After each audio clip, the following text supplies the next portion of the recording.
Hoje é um dia muito especial, que a gente dá início ao Diálogos do Brincar, uma série de videoconferências que vão ser realizadas mensalmente, de fevereiro até novembro, realizadas pelo Instituto Alana e o Território do Brincar. Então, é um dia que a gente está bem feliz de fazer essa conversa com tanta gente que está nos assistindo e também com os presentes.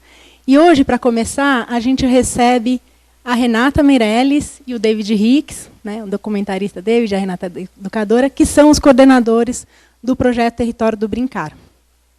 E a ideia é a gente conversar sobre o projeto, sobre o Brincar, né, o Território do Brincar, para quem não conhece, é um projeto de pesquisa, intercâmbio, difusão da cultura da infância, troca de saberes, que tem uma riqueza de materiais, né, e a gente tem bastante coisa para conversar, então eu já vou passar logo a palavra para eles. Boa noite, Renata. Boa noite, David.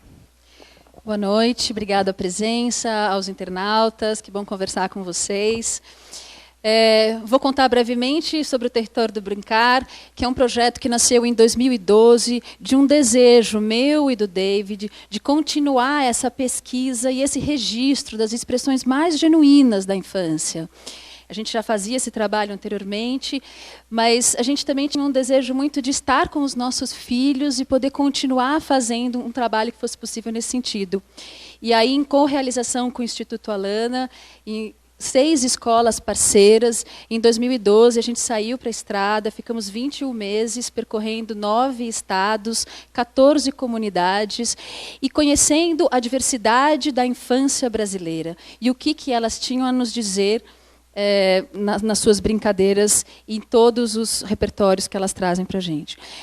Nesse período, então, a gente percorreu 45 mil quilômetros, foram comunidades indígenas, quilombolas, ribeirinhas, comunidades caiçaras, metrópoles, sempre na perspectiva de conhecer a criança a partir dela mesma. E hoje a gente entende que o projeto Território do Brincar está muito focado no olhar, como a gente olha para as crianças. E o que a gente entende dessa relação do brincar a partir daquilo que a gente vê. E o nosso olhar, então, é sobre isso que eu vou falar. E aí a gente vai começar, então, a trazer aspectos que estão ligados àquilo que a gente vê na criança. Essencialmente, a gente começa a olhar o espontâneo das crianças. O que elas estão nos dizendo nesse lugar que é uma expressão, inclusive, da sua própria potência. É aquilo que é forte dentro dela e sai de uma forma espontânea. Então, como a gente pode estar através de vínculos com elas, de bastante tempo, disponíveis e abertos a ela, como a gente pode deixar e observar essa relação espontânea. Isso é uma essência do trabalho e desse registro, dessa pesquisa.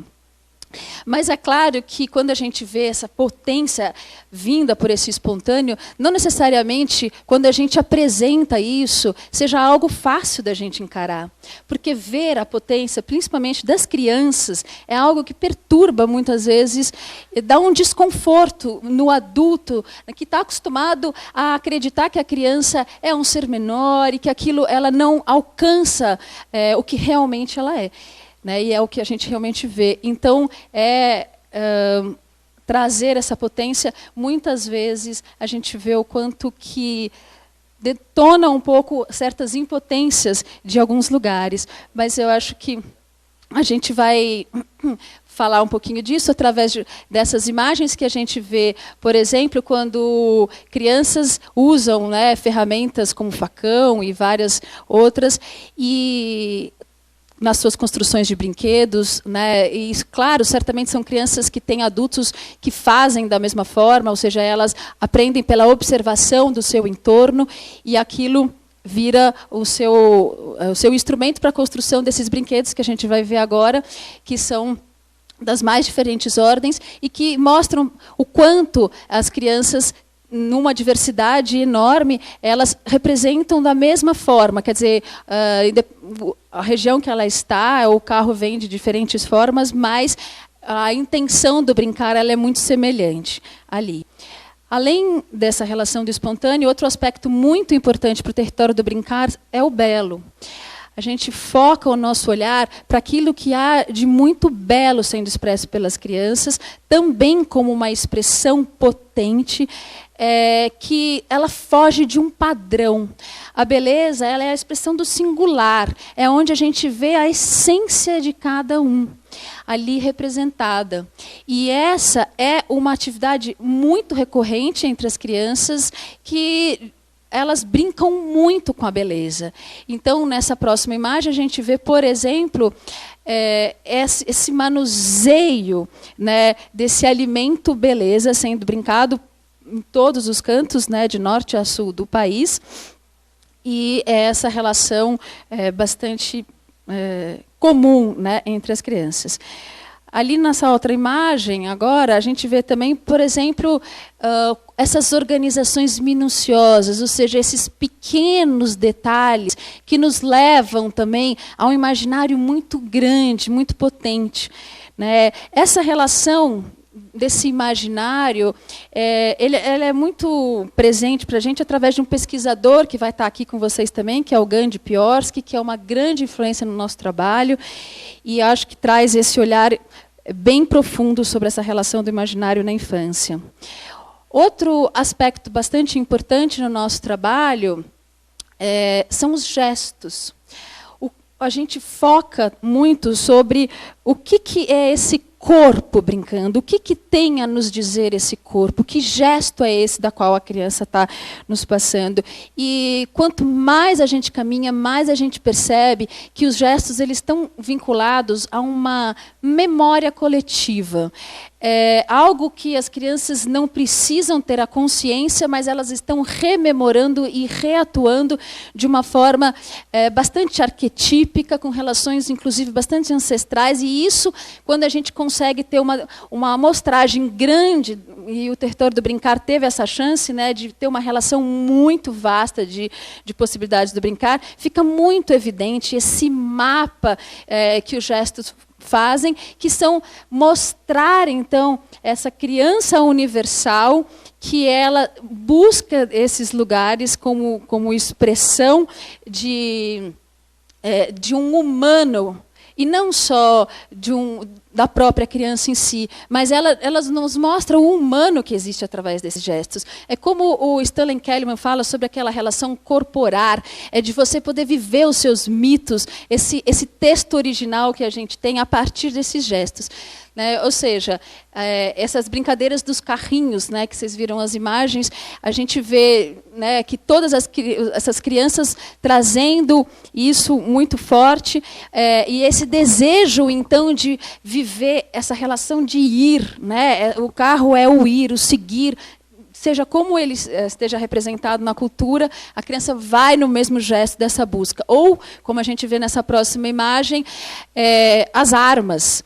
Né? Em todos os lugares onde a gente percorre, as crianças estão se utilizando de armas nesse lugar heróico, nesse lugar de se sentir, né, grande, se sentir herói. Então, a cultura, ela traz a arma sendo o elástico, a arma comprada, a arma feita de bambu, a arma feita de mamona, mas essa necessidade heróica faz parte de muitas, né, acho que a gente vê muito entre as crianças.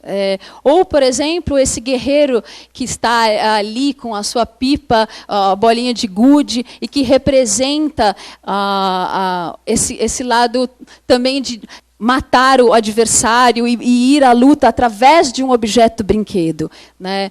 Não necessariamente o brinquedo é o objeto. Aqui o corpo o brinquedo é o combate, mas aqui o corpo que entra em combate.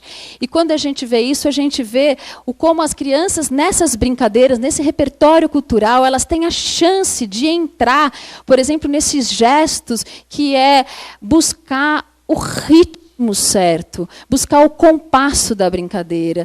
O gesto ele vai ter que chegar lá. E ele só consegue ganhar, aqui o combate é ganho através do gesto belo, da beleza dos gestos. Né? Então, são aspectos que moram por trás desse repertório, por trás, né, dessas imagens, muitas vezes, e que nos referenciam muito ao fenômeno brincar, né, que as nos apresentam. E, certamente, todos esses aspectos simbolizam o humano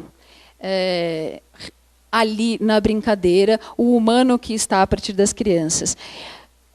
Acho que essa relação de olhar esse humano, essa relação de olhar o fenômeno do brincar, ela tem sido certamente um convite a todos nós a olharmos a nós mesmos. As crianças nos dão essa chance. O território do brincar faz esse mergulho para o que há dentro da brincadeira, para convidar a todos a ter esse retorno a olhar a si mesmo, né? Eu acho que o cinema e as imagens, de um modo geral, também nos ajudam muito em relação a isso. Eu gosto muito de um cineasta iraniano, né, o Malcolm Abaf. Ele fala muito sobre essa questão de que a gente está muito acostumado a olhar sempre para fora, para fora. E o cinema é um convite para que a gente olhe para dentro de nós, a partir dessas imagens, como se a gente tivesse um espelho que a gente pudesse, de alguma forma, olhar a nós e também nos transformarmos, corrigirmos de alguma forma. Eu acho que esse é um pouco esse mergulho a partir do olhar, do território do brincar, que tem trabalhado bastante com várias ações, e aí eu convido vocês a olhar, por exemplo, a gente tem um site, né, do Território do Brincar, ali bastante completo, com várias possibilidades de filmes, imagens, textos. A gente também tem um livro que foi feito em parceria com essas 6 escolas e com o grupo de inspiradores, o grupo de conselheiros do Território do Brincar. O filme de longa-metragem, Território do Brincar, que ele está disponível nessa plataforma chamada Videocamp, e que qualquer um pode fazer uma exibição pública gratuita do longa-metragem do Território do Brincar. A gente tem uma série de TV que vai começar agora a circular em diferentes canais de televisão. São 26 episódios de 2 minutos para crianças. É uma série infantil. A gente tem um livro, o Cozinhando no Quintal, a exposição, né, que foi uma exposição itinerante, atualmente ela está indo para Paraíba, uma exposição de acervos de brinquedos feitos pelas crianças, imagens. E atualmente a gente tem feito o retorno a todas as comunidades da qual a gente registrou, levando para eles todo esse material, continuando essa parceria, esse vínculo de amizade e levando para eles quem são eles, junto com os seus próprios pares e aquilo que a gente tem como uma forma de agradecimento e reconhecimento a tudo que eles fazem. Bom, isso é um resumo, um panorama geral, né, daquilo que a gente tem feito. E agora a gente vai abrir a perguntas e passamos aí a palavra a você. Eu queria, David, que você falasse um pouquinho dessa questão do olhar que a Renata trouxe e que é muito comum, às vezes, as pessoas irem para um espaço de educação infantil, ir para uma praça, e às vezes acontece algo, uns olham, outros não. Então, como que é essa experiência de olhar a criança? Como que a gente aprende, desenvolve esse olhar e como que é esse desafio de filmar a criança, né? Você que é um cineasta e traz tão bem o gesto da criança, falar um pouquinho disso para a gente. Bom, boa noite. A primeira vez que eu estou falando aqui. E normalmente quando eu começo a falar, já peço desculpas por erros eventuais de gramática. Não nasci em Brasil e sempre estou aprendendo a falar português melhor. Bom, criança faz muito pouco coisa à toa. Tudo que faz pode parecer até umas coisas à toa, mas eu acho às vezes que são devaneios gestuais que fazem. Então, com esses gestos que Renata tanto falou, a criança tende a falar até mais do que fala com a palavra. Então, na primeira dica para aprender a olhar a criança, entender a criança, é ficar ligada em tudo, não só o que sai da boca, mas o corpo inteiro dessa criança. Ter paciência. para olhar para a criança demora, cada uma é um. E exige um olhar atento às minúcias de cada gesto, um olhar com talvez uma curva que faz na boca, o jeito que concentra, o que faz com a testa, o que o ombro está fazendo quando ele está concentrando.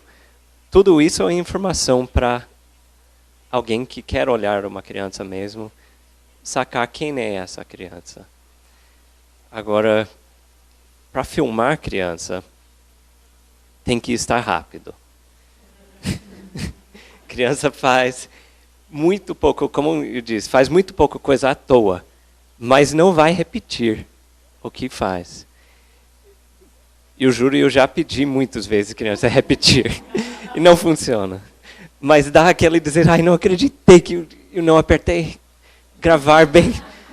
E perdi para sempre uma magia. Fiquei melhor hoje em dia, depois de muitos anos filmando crianças, mas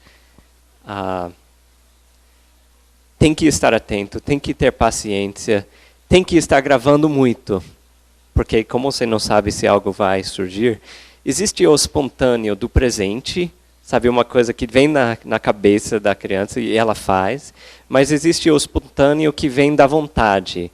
Vamos dizer, planejou espontaneamente, por vontade própria, de fazer um carrinho. Isso pode ser um processo demorado, mas ambos são espontâneos. Porque quando uma criança está fazendo algo espontâneo, você vê a verdade daquele ser na sua frente. E talvez isso é o que facilita filmar crianças. Para mim, a gente tem a sorte de filmar o que as crianças têm vontade de fazer. A gente pede eles mostrar o melhor que eles têm. Talvez eu não tenho muita experiência de filmar criança ator, talvez seja muito diferente, mas como eu estou fazendo e filmando um trabalho que a criança mais quer mostrar, eu acho que é uma sorte minha. Estão chegando já algumas perguntas, então eu vou já trazer uma de uma internauta, Adriana, de Curitiba, que também corresponde a uma outra que eu também recebi, que depois eu até falo de quem é sobre essa questão do adulto. Então, ele diz aqui, a Adriana, professor Ticuna Davi Fidelis diz que brincamos para não entristecer. Vocês certamente registraram a alegria viva desta sábia afirmação em cada município que estiveram. O que fazer para que essa potência não se apequene e possa aflorar com mais força na vida adulta também? Então, falar um pouquinho desse brincar também na vida do adulto e de quando a gente não brinca também quando adulto, enfim. Renata, David, fiquem à vontade. Bom, vou começar. Eu acho que brincar é um estado de ser. Não é necessariamente só nosso gesto, nossa ação. Eu acho que em tudo que fazemos na vida, conseguimos brincar com aquilo. Depende muito na nossa relação com o outro que está ao nosso lado. Isso tem muito a ver com o jeito que a gente, honestamente e francamente, olhar para nós, de volta para a gente. Eu acho que o brincar envolve tudo isso. Então, quando a gente brinca e tenta de manter esse estado de ser, a gente tende a ser mais leve. A gente tende a ter mais flexibilidade, menos enrijecido. Eu acho que é algo importante. Para mim, vem naturalmente. Eu tenho a sorte de, quando eu estou trabalhando, eu sinto que eu estou brincando. Portanto, eu ativo tudo na minha cabeça para sair melhor possível. Eu gosto muito de uma frase da APEL, da Marília Mera Pereira, é uma educadora que eu gosto muito, quando ela diz que o brincar é como o menino que está na pipa e quando batiza a linha de pipa. Batizar a linha de pipa é você soltar toda a linha do seu carretel, é chegar ao máximo na linha. E existe uma ética entre os meninos que quando você chega nesse lugar, eles não podem mais cortar. Você está lá na sua pipa, você fica ali. Ninguém mais pode te tirar do céu, é o seu voo máximo. E a Pel diz que brincar é isso, é você usar a sua linha máxima de fio. Né? E aí você alcança o seu voo máximo. Então, eu acho que o brincar do adulto é aquela relação de que quando você exercitou esse músculo do seu próprio brincar, né, no tempo certo, do jeito certo, disponível, se aquilo vem junto com você, se você desconecta, certamente isso não te acompanha, porque tem que vir sempre, tem que vir sendo regado, tem que vir... Ou seja, eu acho que o adulto, na sensação que ele tem, que ele está usando o seu fio máximo da linha, ele está na sua potência máxima, ele tem a mesma sensação de quando ele fazia isso na sua brincadeira espontânea, nos seus espaços. Quanto mais a gente chega nesse lugar, mais é essa conexão. E aí chegou uma outra pergunta que faz agora a relação adulto-criança. É uma pergunta vinda da plateia, não está identificada, Tereza, do Instituto Avisalá, que pergunta: pensando nos espaços institucionais, como de educação infantil, mas também pode ser Fundamental 1, principalmente, como que é essa relação do adulto e da criança, qual o papel do adulto nessa relação da criança com o espontâneo, né? Como que o adulto pode se relacionar e o que fazer depois de olhar? Ou como é esse olhar? Bom, eu acho que é isso que a gente vem vendo bastante, é o quando a gente precisa, como o David falou, acreditar que tudo o que vem da criança, ele não é à toa, ele não é... Tudo é essencial, a criança está, né, nessa integridade, ou seja, o adulto, ele acompanhar isso e estar junto disso. Mas a gente convida, de algum modo, que os adultos fiquem lado a lado e não cheguem antecipadamente com algo que já venha propondo ou planejando, porque o brincar é essa experiência plena, né? Ou seja, é deixar com que aquilo seja inusitado, com aquilo que não seja tão planejado, que aquilo não seja tão definido e pré-roteirizado, né? Mas é vir junto e acreditar, aonde vai chegar ninguém sabe, né? Mas é acreditar na brincadeira, acreditar na essência dela e vai junto, é estar junto, principalmente quando a gente fala de relações institucionais, né? Eu acho que também, hoje em dia, não tem tanto, em muitas instituições, brincadeiras tradicionais. E muitos professores têm isso na sua experiência de infância. Então, se um professor consegue estar de lado, mas consegue plantar uma semente e mostrar que seu corpo tem a memória muscular, tem a experiência, tem a mestria de pular elástico, de pular amarelinha, de jogar um peão, de bater palmas mega rápido. Isso inspira.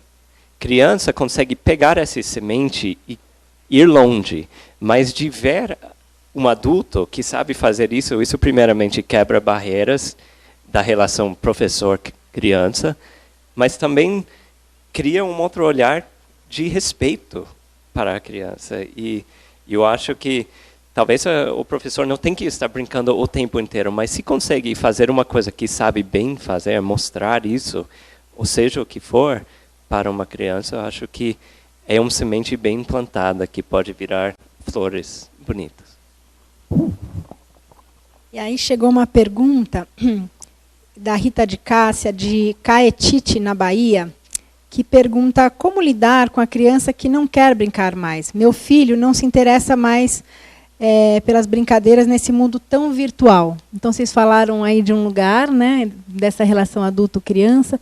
Como que, então, uma mãe... E aí, aproveitando, a gente vai ter uma das videoconferências específicas para falar também de pais e filhos, dessa relação. Como que, enfim, ela pode contribuir para esse não brincar? Ou como falar um pouquinho disso? Dessa frase tão comum também que a gente escuta de as crianças não brincam mais hoje. Vamos aproveitar então o gancho e falar dessas duas coisas. Pegando um pouco o gancho do que eu estava falando anteriormente, eu acho que criança se inspira facilmente. O mundo virtual é uma coisa muito encantador. É uma coisa que foi desenhado de quase impressionar, mas para inspirar também. Mas para manter a criança ali. Mas criança também é facilmente inspirada. Eu acho que se adulto consegue mostrar uma coisa bacana que sabe fazer, ou procurar outras crianças que também são mestres de skate, sei lá, existe milhares de dons que crianças têm. A gente teve a sorte, esse julho, de estar na Inglaterra. Estávamos num parque e meus filhos viram crianças jogando essa coisa de abolô. É um brinquedo antigo de circo que vem da China, mas eles vendo crianças do tamanho deles fazendo isso, e eles nunca tinham visto, além de talvez umas coisas no internet, mas ao vivo, uma criança fazendo essas magias com um fio e uma coisa que gira, eles piraram, e agora eles gostam de experimentar com isso, já sabem algumas coisas do Diabolo. Eu acho que criança precisa inspirar, um pouco quebrar essa rotina, às vezes, que o mundo virtual traz para a gente. E acho que minha dica seria isso. A gente faz um convite às pessoas a sair um pouco do discurso de que a criança não sabe mais brincar. As crianças sabem sim. Né? E a gente vê o quanto mais a gente fica nesse lugar de que as crianças não sabem mais brincar, a gente consome um discurso de que há um vazio na infância. Porque aí se não sabe brincar, o que a criança faz? Ela não sabe mais brincar. Né? Então o que faz? E aí esse lugar vazio, ele precisa ser preenchido por alguma coisa. E certamente vem de fora. Não há um lugar que venha de dentro. Então, o que é? Você acaba consumindo, e consumindo principalmente tecnologia. Até porque a tecnologia deixa as crianças mais quietas, deixam as crianças supostamente mais tranquilas, supostamente. Mas, ou seja, também é um lugar muito confortável para o mundo adulto, né, essa relação. Então, eu acho que a gente precisa, sim, acreditar que a criança brinca e brinca muito, e que a gente não precisa ocupar espaços vazios das crianças, muito pelo contrário, elas precisam ter espaços vazios, porque são nessas relações de ócio, de liberdade, de autonomia, que elas se conectam com isso que a gente está falando, que é o espontâneo, que é a sua própria potência, que é a si mesma. Então, a gente não precisa ter medo de deixar as crianças fazerem nada, seja em casa, seja na escola, seja onde for. E esses excessos todos que a gente está muito acostumado e que causam, né, muitos reboliços. Então, chegaram 3 perguntas aqui da plateia que falam um pouquinho dessa questão que vocês tocaram agora no final. Então, a Débora, do Movimento Infância Livre do Consumismo, fala dessa questão de como vocês veem essa influência da indústria do consumo, de brinquedos no brincar. Vou fazer um bloquinho, tá? Depois, a Suzana, do Grupo Pickler São Paulo. Se vocês chegaram a observar brincadeiras estereotipadas, inspiradas em programas de TV, por exemplo, ou seja, como que isso se refletiu, se sim, né? De que forma. Chegou uma outra que não está identificada, que também tem a ver um pouco com isso. Se vocês também perceberam diferenças no brincar, principalmente urbano, né, na cidade, para as outras comunidades. Então, eu acho que também faz parte dessas questões. Então, eu começo de trás para frente. Eu acho que o nosso foco ele é muito mais encontrar o que há de comum entre o brincar do que o que separa. Então, o que o nosso olhar foi para... Certamente existem muitos problemas e muitas ameaças que as crianças estão sofrendo atualmente, mas a gente quer justamente trazer esse lugar do que há de vida, né? E é essa vida que conecta todos nós. Claro que há ressonâncias do contexto sociocultural que a criança vive, e isso é expresso na brincadeira dela. Ou seja, a criança urbana, ela usa-se daquela relação toda de uma cidade, como o que pulsa numa cidade, e que a criança rural ela vai traduzir da sua forma, né, aquilo que vem também de dentro. Uma coisa que a gente notou bastante quando a gente passou por muitas cidades do interior, por muitas comunidades e retorna a São Paulo, foi uma brincadeira muito falada nas metrópoles. A necessidade de se expressar muito durante a brincadeira, e que, em alguns lugares mais para o interior, há um silêncio na mesma brincadeira, né? Então, eu acho que essa é uma relação que ficou muito evidente para a gente. Agora eu já esqueci a segunda pergunta. Quer complementar, David, um pouco? Chegou uma outra, daí agora de um internauta. Que eu falei? Desculpa, você não tinha terminado? Você pode me falar de novo essa? Tá, desculpa, posso. Então, uma era essa questão da cidade, a outra era se apareceu, de alguma forma, a questão dos programas de TV estereotipados, as brincadeiras, né? E, se vocês perceberam. E essa questão que você já tocou um pouquinho da influência do consumo, da indústria de brinquedos, porque no território tem, né, brinquedos feitos pelas crianças, então de como que isso também aparece nas comunidades quando essa indústria de brinquedos e consumo e etc. A indústria de brinquedos nas comunidades bem do interior, ela não vem tão forte, porque, de certa forma, as crianças não têm um acesso financeiro a esses brinquedos, mas elas sonham muito em ter um carrinho de controle remoto, a ter elas, né, e muitas vezes, quando tem, acaba sendo nem um objeto do brincar, mas um objeto que fica pendurado na parede, porque sonhou tanto por aquilo que vira algo muito sagrado. Então, um pouco usado até, para não estragar, né? Outra relação, muitas vezes, né? Mas os brinquedos, eles também, a gente passou por muitas experiências da qual os brinquedos são feitos, refeitos, desfeitos, caídos, quebrados, e não tem problema nenhum não ter aquilo guardado, por mais que você fez. A gente vê essas crianças fazendo ser a experiência e não manter com você. Porque se você sabe fazer, você não precisa manter, você não precisa guardar. Então, o brincar é o fazer, né? Então, às vezes, está um carrinho lindo, maravilhoso. Não, eu vou estragar, e claf, e começa tudo de novo. Então, há um ciclo muito... que não precisa segurar o ciclo, né? Então, essa coisa de ter o brinquedo, ela... é, sim, uma relação muito mais urbana, muito mais ocidental, de um lugar mais do consumo. As crianças precisam de muito menos. Muito menos. A gente pode realmente ficar tranquilo que dar brinquedo às crianças não é um estímulo. A gente fica querendo estimular. O brincar não é um estímulo que venha de fora. O brincar é um estímulo que vem de dentro.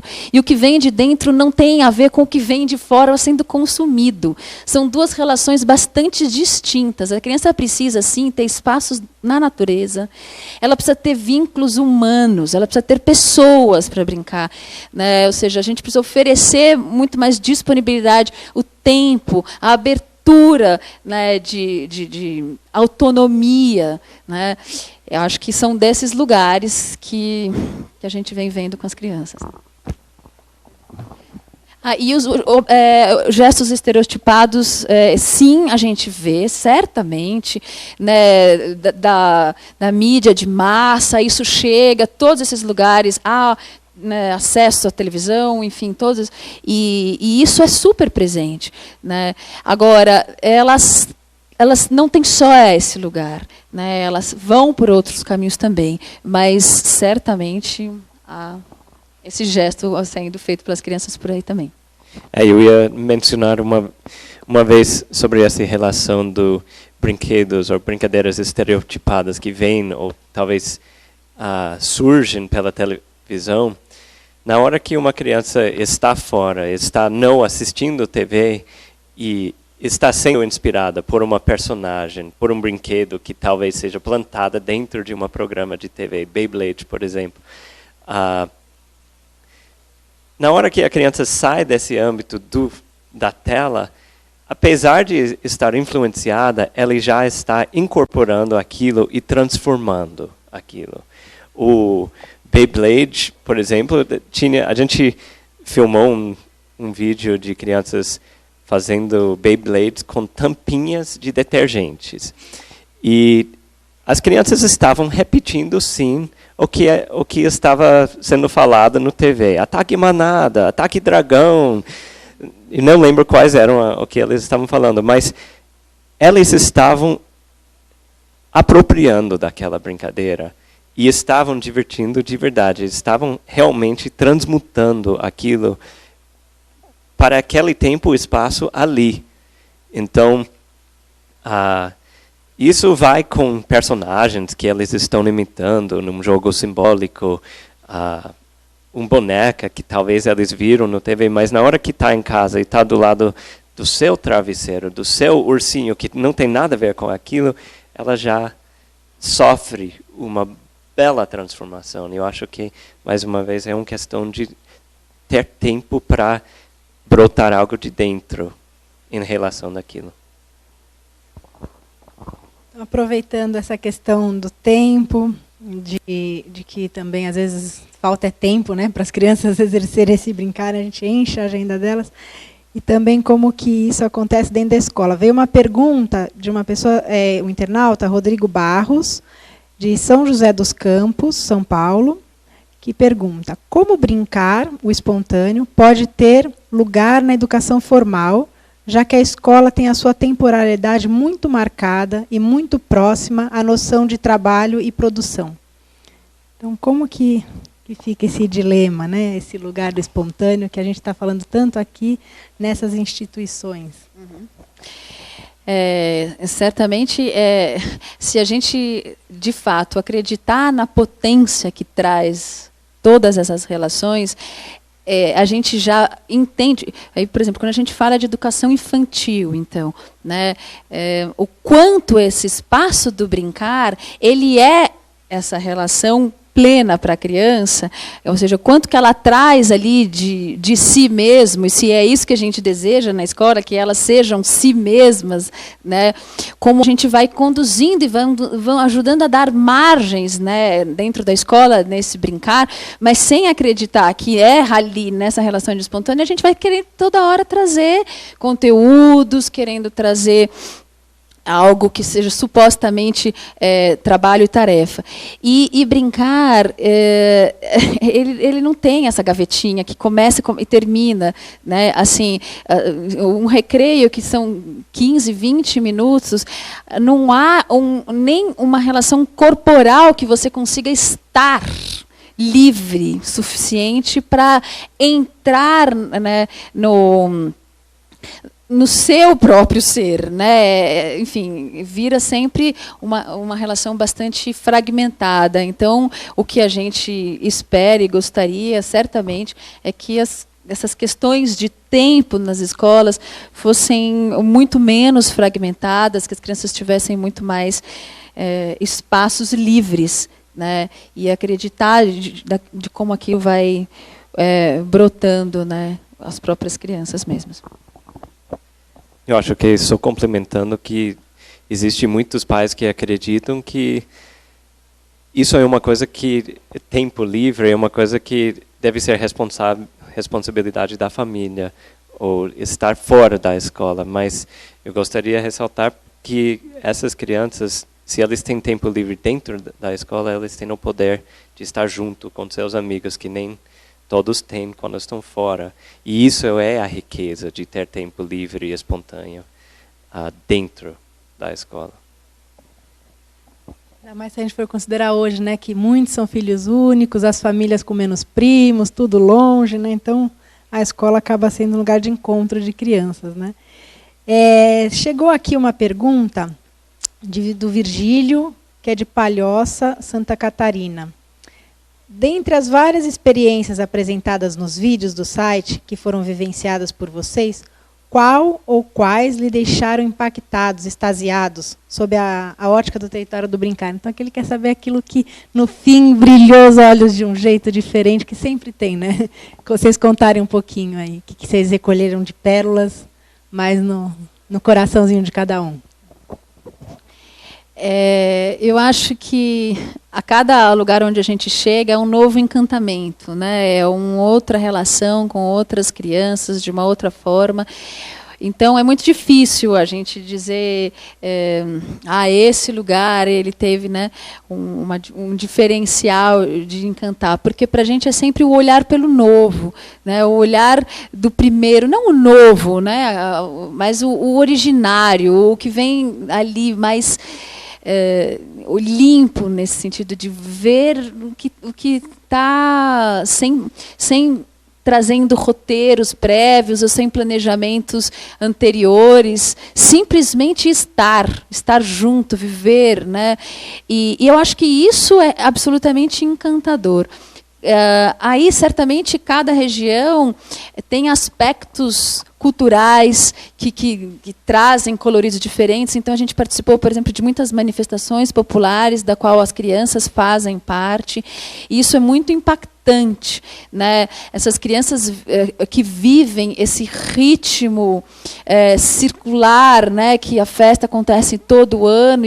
E, por exemplo, nessa região de Acupe, onde tem festas bastante dramáticas, até nesse olhar mais caos, onde a representação, por exemplo, da fuga dos escravos, são vividos pelas crianças, e como que elas vivem isso, e caretas que geram medo nela, e por que as crianças gostam de brincar com o medo, gostam de desafiar aquele medo, e como no ano seguinte, aquele medo que era enorme, no ano seguinte ele já vai ser um pouquinho diferente, quer dizer, a festa se mantém igual, mas a criança já é um pouquinho maior, e no outro ano ela já veste a própria careta e entra na festa.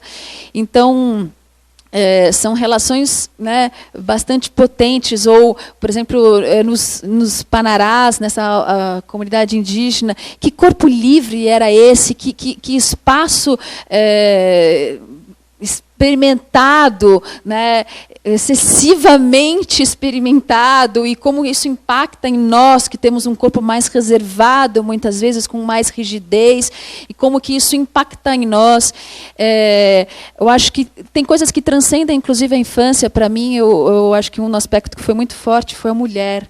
Como a mulher, qual é a representação da mulher no Brasil, ou da mulher universal, né? Como que isso impactou em mim, essa mulher que ela não está lá na luta com a espada na mão, mas ela está segurando como se fosse um peso da vida. Ela fica nesses bastidores de manter a sobrevivência. Isso é absolutamente poderoso e potente. Enfim, são várias reflexões da qual você não espera acontecer, você não foi para isso, mas isso é bastante impactante. Então, eu acho que cada lugar ele reflete né, algo que pulsa. E isso a gente trouxe bastante, inclusive, com as escolas parceiras que nos acompanharam nos 2 anos, trazendo determinados temas, trabalho infantil. O que é trabalho infantil de uma criança que acompanha o pai na roça, na enxada? Como que isso acontece? Isso é trabalho infantil, ou isso é estar vivendo um pouco essa relação da minha cultura geral, né? Eu posso ou não posso? As pessoas com vergonha de deixar a gente ver que eles estavam lá 2, 3 anos com uma enxadinha na mão. Não filma isso, porque depois vem o Conselho Tutelar, vai dizer que não pode. Enfim, e o que isso se representa, né? Ou seja, a gente vai atrás para esse olhar, né, de vários incômodos de relações, ou bastante fortes. Então, eu acho que cada lugar, cada experiência, né, te remete a um leque muito vasto de experiências, encantamentos, surpresas, né? Então, esse encontro com o outro é realmente essa possibilidade de um encontro com si mesmo. Eu acho que e como que isso vai refletindo, né? E aí chegaram outras duas, uma aqui da plateia, que não está identificada, que eu vou fazer as duas juntas, daí vocês podem responder e daí já também fazerem uma consideração final, que a gente está chegando ao fim. Então, vocês perceberam diferenças de brincadeiras por gênero? Ou mesmo uma impossibilidade de brincar por ser brincadeira de menino ou de menina? Depois a outra, também querendo entender um pouquinho mais uma especificidade, que é a Flávia de Osasco, que pergunta: falaram do humano para o brincar, de outras crianças para brincar junto. E sobre o brincar sozinho? Minha dúvida é, como mãe de filha única, que às vezes não posso brincar junto, porém sempre a deixo perto de mim enquanto faz as atividades de casa após o trabalho. Então são, acho que, duas que dá para compor aí, da diferença de gênero e a brincadeira sozinho. Eu vou responder essa primeira, brincadeira de gênero. Eu acho que sobre que perspectiva a gente fala sobre isso é importante dizer. Eu acho que a gente, quando está tentando fazer um olhar mais fenomenológico, um olhar que vai por trás daquilo, e não onde ele permanece numa relação cultural, né, mas esse lugar que é bastante arquetípico, inclusive, eu acho que a gente pode ter tranquilidade em dizer que a menina brinca, sim, diferente de outros, né, dos meninos. Agora, certamente, quando a gente está no âmbito da cultura, ela entra numa outra relação, né? E isso não é exatamente que os meninos não possam brincar de boneca, não tem nada a ver com esse lugar. Ou que as meninas precisam brincar com rosa o tempo inteiro. Não é desse âmbito que a gente está tratando. Mas, sim, meninos gostam de brincar de bolinha de gude, de pipa, de peão. E isso é do senso comum. Isso, a gente não precisa ir longe, né? Certamente isso é notório. E que representação é essa que existe, bem profunda, de qual a menina, por exemplo, ela brinca de pular corda, de pular elástico, com uma espontaneidade, com um desejo que é intrínseco a ela e que não é algo que venha de fora dela, ou uma imposição, ou alguém que diz: oh, isso é para meninas, viu? Não vá. Claro que existem essas pessoas que vão dizer isso, que vão fazer isso. Porém, quando você entra no espontâneo, quando você vem da onde surge, há sim relações, né?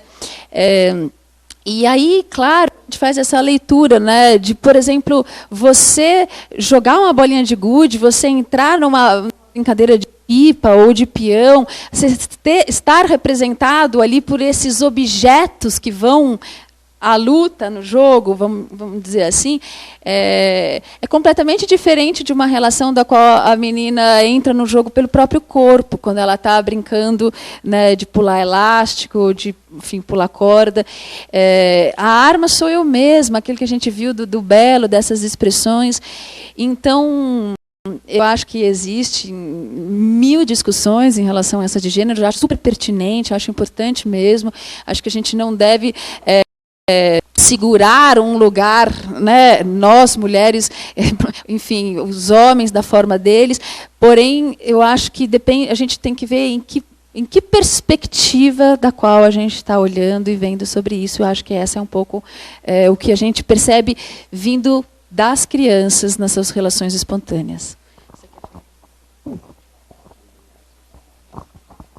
Bom, sobre a mãe de filha única, eu acho que o importante é que essa filha única tenha tempo fora de uma tela, seja um telefone, seja uma TV, seja um computador.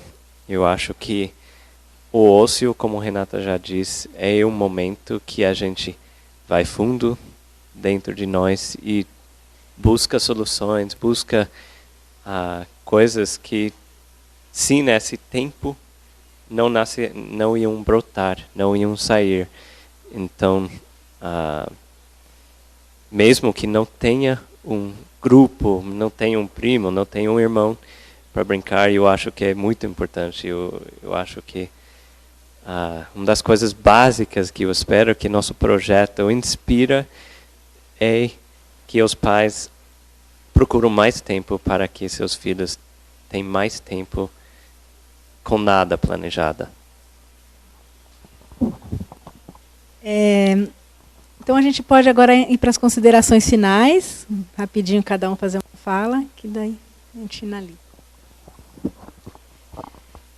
Bom, eu finalizo acho que agradecendo a todos e, né, pela participação, e a gente espera que o Território do Brincar de fato seja um pouco esse lugar de espelhamento tão forte, né, que a gente tem nas crianças e que elas reproduzam a nossa própria beleza humana que existe. Quando a gente está falando desse brincar, a gente vai além da própria criança, né? Eu acho que a gente está falando de todos nós.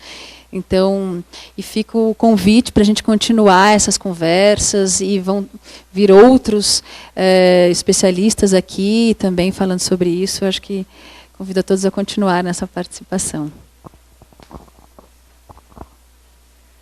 Bom, eu gostaria de agradecer a oportunidade de estar aqui com todo mundo. Acho que é isso por hoje. Então, a gente encerrando, eu queria contar que a gente, além dos presentes, tivemos mais de 300 pessoas do Brasil assistindo, de diferentes lugares. Então, eu queria agradecer a todos que ficaram com a gente do começo ao fim. Dizer que no próprio link que vocês assistiram à videoconferência, tem um formulário de avaliação que a gente pede para que vocês avaliem, para que a gente possa sempre também aprimorar para as próximas. E a próxima videoconferência já tem data, então deixem já anotado na agenda, que vai ser dia 31 de março, também às 19 horas, com o tema Criança e Natureza, com a participação do Gandhi Piorsky, que também faz parte do Grupo Inspirador.